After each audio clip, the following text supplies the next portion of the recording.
Hello, everybody. Kathy Caprino here, and welcome to another episode of Finding Brave. They're coming right along, and I'm still in the week after Thanksgiving. And I would love to hear how your holiday went and if you felt brave and had any brave conversations.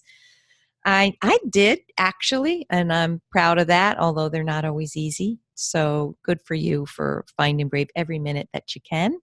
And today we're talking about one of my favorite topics in the world, how to speak brave, how your words create your reality and your happiness. And we are doing that through the amazing insights of my friend and esteemed colleague, Michelle Gielan. Michelle, thank you for joining Finding Brave. Oh, thanks for having me, Kathy. So good to be with you. So good to be with you. I wish I could hop over where you are and just give you a hug, but oh well, another time. So folks, you know I love to talk about how I know my guests and how that happened. And I want to tell you, I interviewed Michelle for my Forbes blog. How long ago was that now? 2 years maybe? Way too long. Yeah, at least. Maybe a little longer, yeah. And I just so resonated with everything you shared and your journey, which we're going to touch on here, but I know people would love to know more about, you know, your work as a journalist and a news person on CBS and how you saw the effects of negative news impacting us and how that catapulted you to create a new career for yourself, right? Yeah, absolutely. Yeah. So you're just hang on to your hats, folks, because we're really going to learn about how, you know, I think one of the themes is, and then I've got to read Michelle's bio so you know all about her. We can control our reality, and I don't like control, influence, shape our reality so much more than most of us understand. So I hope that the breakthrough here is that you'll hang up from listening to this and know that you are in much more control than you think you are of your own happiness and your own destiny. So stay tuned and learn how. But for more about Michelle, here it is. Michelle Gielan is the best-selling author of Broadcasting Happiness, The Science of Igniting and Sustaining Positive Change. I just even love the title.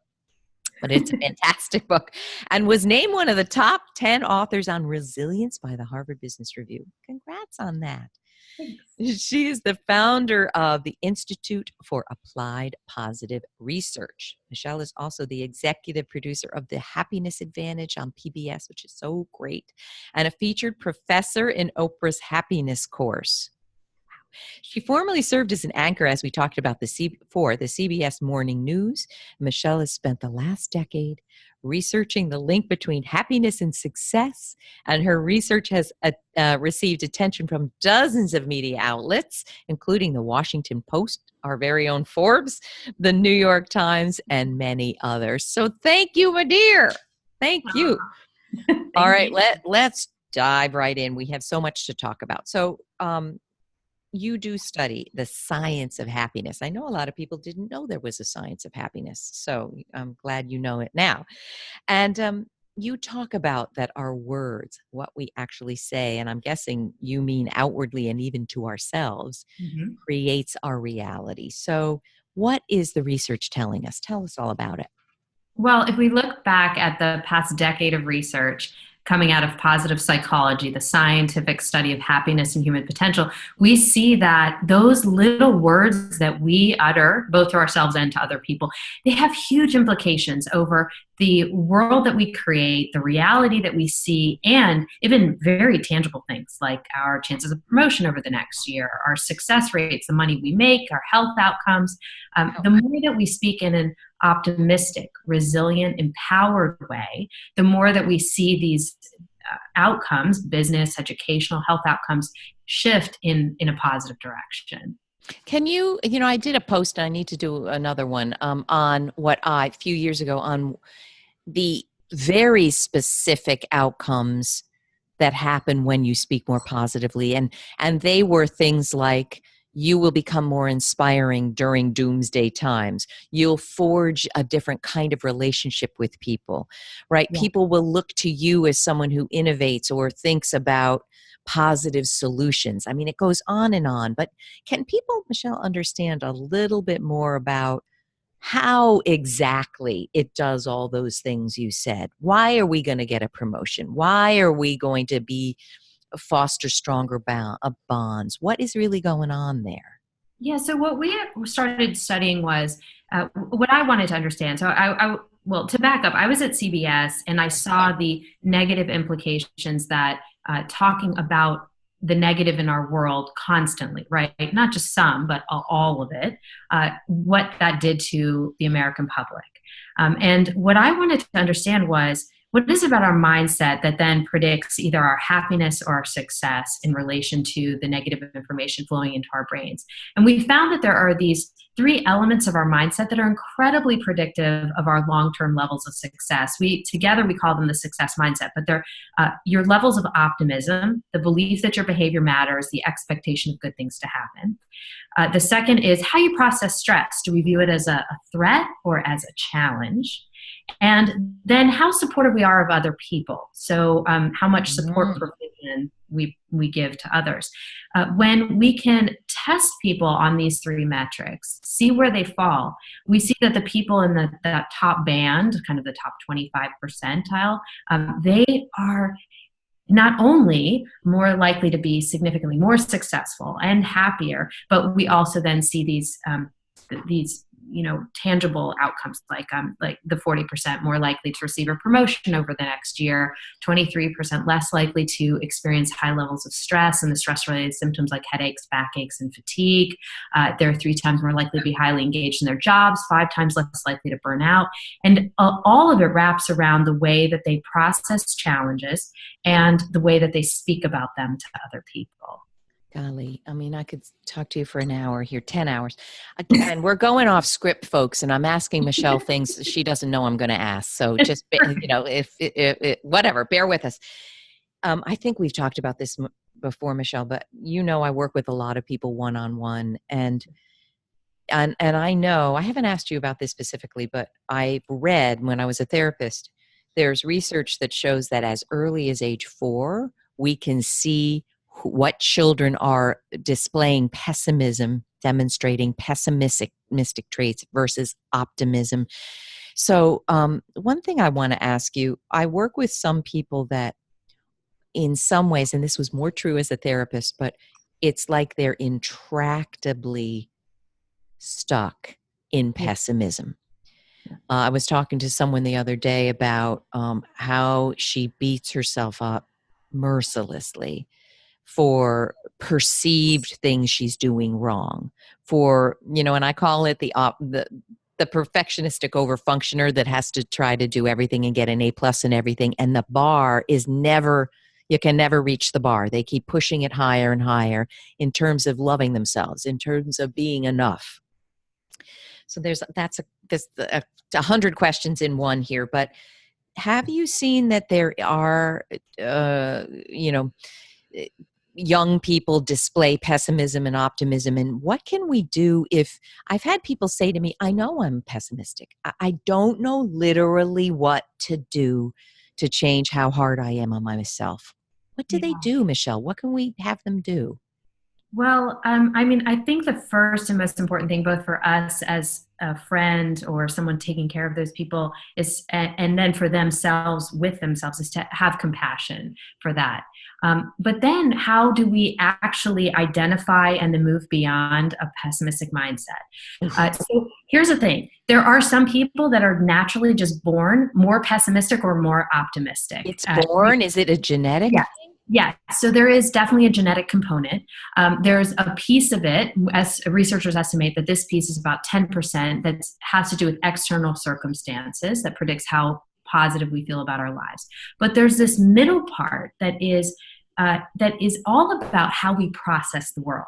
And the way we process the world, that's actually malleable. So no matter whether you have been born with genes for pessimism, you've practiced pessimism for 6 decades of your life, let's say, we see research that shows that through small, simple habits that train our brain to be more optimistic, we can change it at any time. As a matter of fact, there was this awesome study that was done on grumpy old pessimists. I mean, going recruiting for that study, I can only imagine. Yeah. Anybody want to self-proclaim themselves as grumpy old pessimists? Oh my gosh. And so the researchers tested them on pessimism. They all came out as moderate level pessimists. Then they asked them to engage in a positive habit of writing down 3 new and unique things that they were grateful for each day for a period of time. And after 14 days, they tested the group, and on average, the men were now testing as low-level optimists. But the amazing part is those that kept up this 2-minute habit, this practice for 6 months, they actually started testing as moderate level optimists. Wow. And what's happening there, it's 2 things. First of all, by training our brain to see all the good things that are happening in our lives, we are consciously focusing our mind on the positive side of our reality. The more that we practice it, the better that we get at it. So it's not about the 2 minutes that it takes you to write down those gratitudes. It's about the other 23 hours and change where your brain's scanning for those other things that you're going to put on the list the next day, right?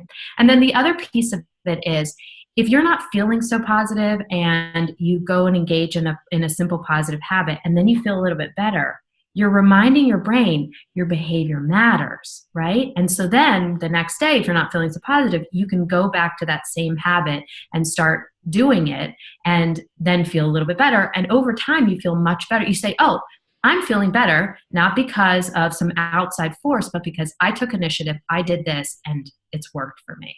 You know what I love about this? But also it's a corollary. You have to be willing to be happier. And as crazy as that is, there are people in my life and people in my practice that it is too scary to be happy. I know that sounds crazy, but they are so rooted in the familiar experience of I'm not good enough, life is bad, that it's too risky and too scary for them. So, I mean, if that's you, Michelle, what if someone's listening and nodding their head, what you're really talking about is your gorgeous 21-day happiness challenge, I think, isn't it? That there are 5 things that have been proven to, if you engage in them and they just take minutes. We're not talking 10 hours on the mountain, in a lotus position. But you have to have the willingness to engage in these things. And I think it will bring up maybe some fear that, am I even good enough to feel all this good happiness? Am I right? Is Absolutely. that what people say? I think a lot of this, for good and for bad, they're habits, right? They're habits of thinking, habits of speaking. If we meet up in a coffee shop with our friend and they say, how are you? What's our response? So I look at a lot of this research from the standpoint of broadcasting, because that's what I used to do at CBS, right? So you are a broadcaster. And the words you use as you move throughout your day influence other people. They influence your own actions. Case in point, we have worked with so many people who have recently lost their jobs. And if you take a group of folks who are unemployed, you can very quickly see the optimists and the pessimists in the room. The optimists are more likely to very quickly jump on LinkedIn and update their resume and talk to former colleagues about opportunities. The pessimists, they get around to those behaviors, but it takes them a lot longer because ultimately they don't believe their behavior matters, consciously or unconsciously. They don't necessarily expect good things to happen. And so obviously that has a direct effect on the results, right? They're not going to find a job maybe as quickly or as easily as a person who's working really hard to do it. I met a wonderful woman who I always think about when I think about this choice that we sometimes don't even realize we have around happiness. So I was developing a program for Walmart for their floor associates. And as part of the pilot, we went out to a bunch of stores and we shared with the folks working there, this is our idea, what do you think, and get feedback, right? So I give this spiel at the morning meeting, and this woman walks up to me afterwards, and she says to me, I'm the happiest woman in the world. You should study me. And I said, yes, I'm a happiness researcher. Surprisingly, that's not the first time I've heard that. So I said, why are you the happiest woman in the world? What's your story? And she said, I waited until later in life to get married because I hadn't met someone special until then. I meet this guy, he's amazing, and we are blissfully happy. About 6 months into our marriage, my mom, whom I was very close with, dies suddenly, just these health complications that we didn't expect. And so my husband was there for me. He was like a rock. He was amazing. He was just such a great support system. And just as I'm starting to feel a little bit better, he gets killed in a car accident. Oh, dear Lord. Yeah. And so I said, well, I'm sorry, I'm not seeing this connection. She said, no, no, no. The reason why I feel like I have the right to call myself the happiest woman in the world is that after a period of time of grieving his death, I woke up one morning and I realized I have a choice. I have a choice in how I wake up. I have a choice in how I show up at work. I have a choice in how I talk to my coworkers. And you know what? I talked to her coworkers and they said, yep, Sharon, she's the happiest woman you'll ever meet. She's so positive. She walks into the store and she's like high-fiving people. Hey, it's a great day. How are you doing? So what she realized was, she said, I can't make the choice every single last day of my life, but when I can, I'm going to do it because it's not only for me, it's for other people as well. That's so inspiring. So, folks, we're saying be brave and make the choice. Make the choice. Oh, all right. Now let's talk about something I have a feeling that almost every single person listening and millions more are going to nod their heads with. And that's about the news today. Yes. And we're not going to get political, but I think any side of any spectrum is going to say it's more stressful. It's more anxiety, and the research is showing that. And I just have to tell you, at one certain point in this whole journey, I had the most excruciating jaw pain. And it turns out I had been grinding my teeth so badly, I got a bone abscess, which is so scary because the infection can travel to your brain and can kill you. Oh my gosh, Kathy. So I had 2 root canals. And would you know, this was now 2 years ago. January. And the dentist said, the surgeon said, you would not believe the proliferation of this kind of injury, TMJ and grinding, that's causing incredibly severe problems in the, in his client base. So patients. So, it's very, and for those of us who have to stay abreast of the news, I write for Forbes. I can't just put my head in the sand. I got to look at it and I've got to listen to the headlines and I've got to process it. But it's stressful. And I feel like in some ways, personally, I feel more hopeless and more helpless than I've ever felt before, which is really not like me. I usually feel that I can shape my sphere somehow.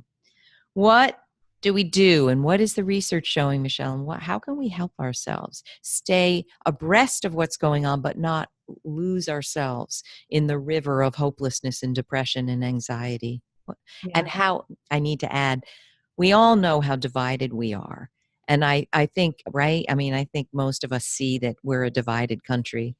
And I think for many of us, we didn't understand that we were divided. I'm not saying that we weren't divided before. I think it wasn't as apparent. And that makes us stress when somebody said in my life, when you don't agree with me, I feel you don't love me. And I think that when we're not agreed with, many of us feel hated on outwardly and inwardly and not loved and not validated. What do we do with all this, Michelle? Oh my goodness. Do you have 5 hours? I think the difference now versus a decade ago is that there's just so much more outrage that's apparent. I mean, it feels like it's everywhere because of social media and the internet and you just have so much more information sources. Plus, I think outrage has increased, that it feels different than it did, years ago. We disagreed with one another, but there wasn't that level there was a civility, it seems. Exactly. That's evaporated.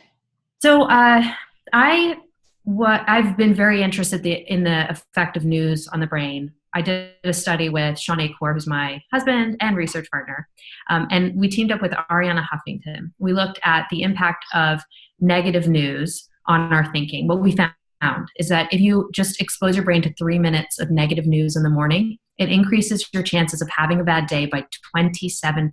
Goodness gracious. And that's as reported 6 to 8 hours later. So we're testing people when they're done with maybe their work day and they're cooking dinner that night and they're still feeling the negative effects. So what that tells me is that it's not so much the negativity or the focus on negative news. It's the real cancer, I think, is what you talked about, which is this feeling of hopelessness and helplessness. And that's pessimism. That's a gateway to pessimism, right? And depression. And so now we see obviously the highest levels of depression and suicide that we've ever been able to track in modern history. And we see it down to our youngest kids, and it's heartbreaking. And so what I wanted to understand was, is there a way to stay informed without getting depressed, without feeling this? I'd love to hear these tips.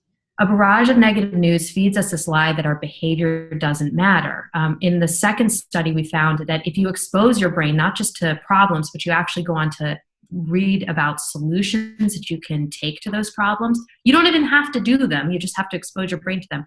You're actually 20% better on creative problem-solving tasks that you do subsequently. So what that tells me is that instead of just, for instance, going online and clicking on any headline that might attract your brain, take a breath and look at, first of all, skip the garbage. It's pretty obvious what the garbage is, right? And if you can garbage, let's be clear. You mean, I don't even want to use the term, but news that is not news, or gossip, or gossip, horrible things happening in communities outside of yours that really ultimately would have no negative net effect on you. If there's a serial killer across the country, as unfortunate as that is, in all likelihood, that's not affecting you directly. So for you to stay up on that story is probably not a healthy thing, right? So I always get my news online. I skip the headlines that are sensational, that are very negative. And what I try to do at least once a day is find one slightly longer format story that's a fuller story. So you learn about the challenge that a community or an individual might be facing, but it goes on to talk about what's being done, what can be done. From my alma mater, 60 Minutes is fantastic in doing that at times. You know, they pick these fuller stories. So when you expose your brain to that, and also inspirational stories of people that have already overcome challenges, I think then you're giving your brain a fuller picture of the world. You know what I'm wishing, Michelle? Do you all curate news? If you said, go to my site and there is a curation of today's news that gives you a balance of positive and negative, I would be on that in a minute. Yeah, I would love that. I wish we had all this because I could never myself. Right. We need a GoFundMe for that. But I would love that. And within different news organizations, I think most of them, there are pockets of really great content. There are reporters that focus on these longer format solutions-focused pieces. So that would be my biggest thing. The other thing is, give your brain a break first thing in the morning. Either set your intention, journal, do 3 gratitudes, send a positive note to somebody. But give Sean calls it a media moat. Set up a media moat first thing in the morning. 30 minutes, 60 minutes where you do not check the news. Just wake up, do your morning routine, set your own life, and then get informed a little bit later in the day when you've built up your positive resources. You know what? My eyes are bugging out of my head. You want to hear something? I have started a habit in the past year of when I wake up, I have some good thoughts, but I pick up my phone and I have the news app and I have 10 news channels and I read that. I'm not, maybe that's why I had a bone abscess. I'm not going to do that. I still like the feeling of being up to date. And in fact, if I just listen to the radio and only hear music or Pandora or whatever, I feel like something could be happening that I'm not abreast of, which I've never worried about before. But I'm actually going to break this habit. Oh, it's going to be hard because it helps me feel grounded that I know what's going on in the world before I start my day. Yeah. I'm going to have to do something. And then let me ask this. Yeah. I tend to watch not CBS, but ABC News at night for 1/2 hour. Yeah. But, what we do have to be aware of is there's a team of editors choosing what story from around the country they are picking. And they're pretty horrible, all of them. Yeah.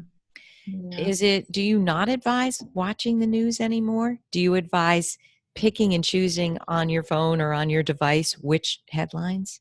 Yeah, I mean, I personally get my news predominantly online in text form as opposed to video form because I feel like it gives us more control over it. Wow. I do agree with you. I mean, if you think about a half hour or an hour newscast, be it the broadcast channels or the cable news, I mean, these are other people making the decisions about what you're even exposed to in the first place. Right.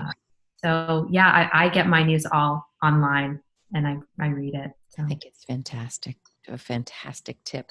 All right, now, um, you're talking about small habits, and yeah. this episode is about speaking bravely.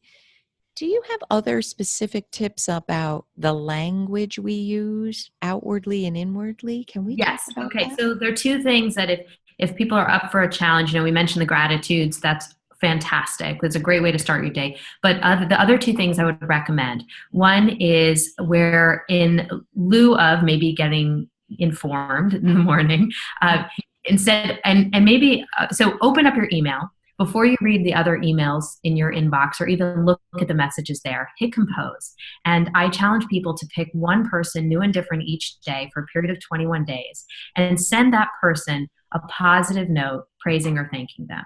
Mm. The reason this is so powerful is social support is the greatest predictor of long-term levels of happiness that we have in the research that we do.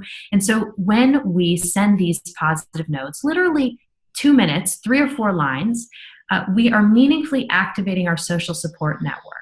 And our brains after day 3 or 4 is like, wow, look at all these people that love me, that care about me, that have invested in my success. I mean, you can send it to your friends, family member, colleagues. You can go back to your high school track coach if you want, which I recently did, and just send Oh, that note. And it's a random act of kindness here, we're saying, right? very true. Yes, exactly. And you're speaking or writing this positive piece of information, praising them, and then they're receiving it. Most likely, also they'll probably send you a nice note in return. Not why we do it, but it's a benefit. So I would challenge people to do that. The other challenge that I love is when people ask you, "How are you?" What do you say? Right? So Right. I used to say when I worked overnights at CBS, oh, I'm so tired. Oh, I'm so exhausted. I have lots of friends at Google and they all say, oh, and I love that. Busy.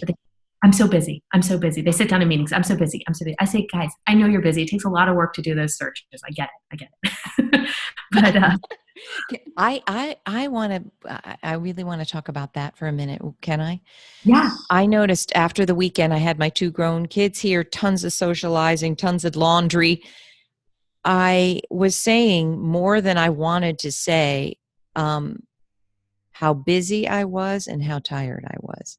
yeah, And I finally, what I didn't like about it was of everything you feel and experience, you're going to talk about busy and tired. You're not mm, going to talk about what a damn blessing it is to have your 21 and 24-year-old spend time with you and socializing and the thankfulness and the you're going to say busy and tired. yeah, So I want to really drive that home. Think about how you summarize what your life experience is to people who ask how you are. yeah, And if really busy and tired is really all you can come up with, then you probably need to shift your life a little. yeah. So it's not so busy and tiring. What do you think? Yeah.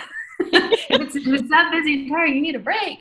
Yeah. Yeah, it's totally true. I mean, taking it back to that idea of that we're all broadcasters. And this is your top story. What's your top story? What's your headline for today? Kathy's busy and tired.